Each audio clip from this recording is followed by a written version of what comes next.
பாரதிய ஜனதா கட்சி ஆட்சி அமைக்கும் பொழுது நான் கேட்கிற கேள்விக்கு நீங்க கை மட்டும் தூக்கணுங்க. உங்களுடைய குடும்பத்துல இதுவரை அரசு வேலை எட்டி பார்க்கவில்லை என்று சொல்பவர்கள் மட்டும் கை தூக்கணும். இதுவரைக்கும் என் குடும்பத்துக்குள்ள அரசு வேலை வரல.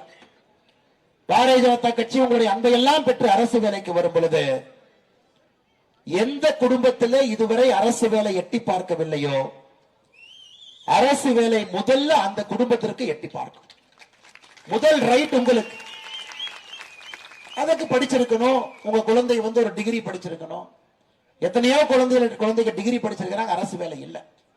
ஆனால் நாங்கள் முன்மாதிரியாக பாரதிய ஜனதா கட்சி இதிலும் தெளிவாக இருக்கின்றோம்.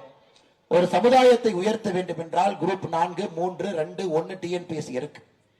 அதிலே ஒரு கோட்டா சிஸ்டத்தை கொண்டு வந்து இதுவரை இந்த குடும்பத்திற்கு அரசு வேலை வரவில்லை என்றால் ஒரு குறிப்பிட்ட சதவீதம் முதல் தலைமுறை அந்த குடும்பத்திலிருந்து அரசு வேலை யாருக்கு வேண்டுமோ பாரதிய ஜனதா கட்சி கொடுக்கும். அதிலே தயாராக இருக்கின்றோம்.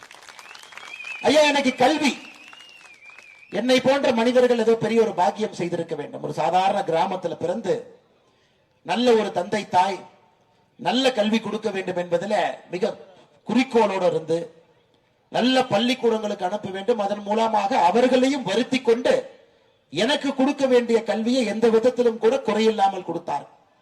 அதற்கு முன்னால் நின்று பேசுறதுக்கு ஒரு வாய்ப்பு கிடைச்சிருக்கு. ஆனா எல்லா குழந்தைகளுக்கும் இந்த வாய்ப்பு இருக்குன்னு கேட்டீங்கன்னா கிடையாது. இங்கே வரும்பொழுது நம்முடைய கனிபாய் கடையை தாண்டி வந்தேன். நம்முடைய இஸ்லாமிய நண்பர் கனிபாய் அண்ணன் இருக்கிறான்.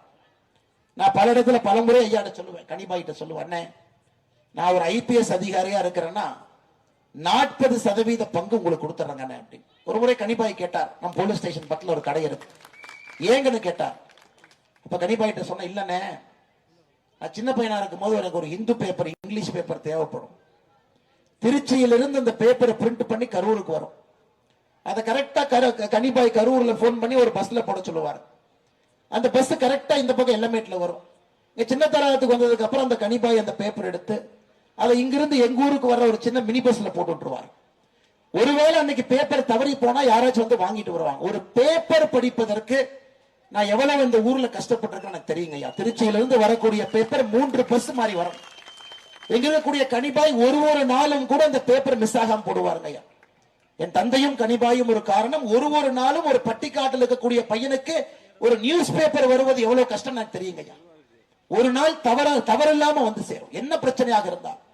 ஆனா எல்லா குழந்தைகளுக்கும் அந்த வாய்ப்பு இருக்கா? இல்லை. தரமான கல்வி என்பது எட்டாக்கணி. கான்வென்ட் ஸ்கூல் 1.5 லட்சம் 2 லட்சம், சென்னைக்கு வாங்க 5 லட்சம் எல்கேஜிக்கு ஃபீஸ் கொடுக்கிறோம், 5 லட்சம். அதனால்தான் தெளிவாக இருக்கின்றோம். பாரதிய ஜனதா கட்சி ஆட்சிக்கு வரும் பொழுது எங்களுடைய முதல் வேலை ஒரு மாவட்டத்திற்கு 2 நவோதயா பள்ளிகளை கொண்டு வருவோம். 2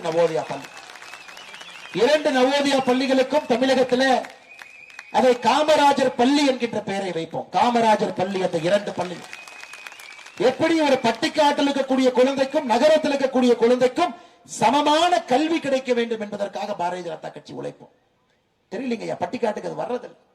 இன்னைக்கு ஏன் பட்டிக்காட்டுல இருந்து நம்முடைய சொந்தங்கள்லாம் நகரத்தை நோக்கி போறாங்க? நகரத்துல போய் தங்கிக்கலாம், அங்க நல்ல ஸ்கூல் இருக்கு, அங்க போய் ஒரு தொழில் பார்த்துக்கலாம். எல்லாம் கிராமத்தை விட்டு அப்படித்தாங்க போறோம். கிராமத்துல எனக்கு பெரியவங்க மட்டும்தான் இருக்கிறாங்க.